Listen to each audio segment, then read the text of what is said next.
سأل أحد العلماء تلميذه: منذ متى وأنت معي؟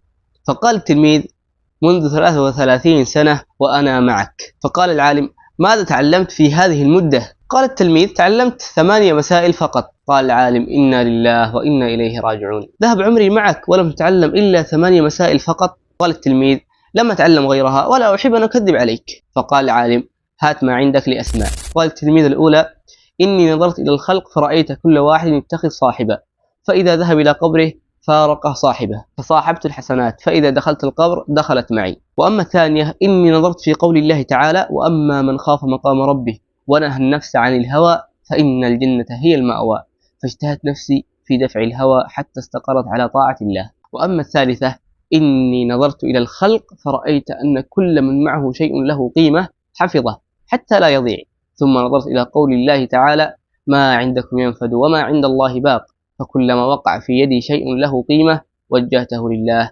ليحفظه عنده. وأما الرابعة: إني نظرت إلى الخلق فرأيت كل من يتباهى بماله أو حسبه أو نسبه، ثم نظرت إلى قول الله تعالى: إن أكرمكم عند الله أتقاكم، فعملت في التقوى حتى أكون عند الله كريما. وأما الخامسة: إني نظرت إلى الخلق وهم يتحاسدون على نعيم الدنيا، فنظرت إلى قول الله تعالى: نحن قسمنا بينهم معيشتهم في الحياة الدنيا، فعلمت أن القسمة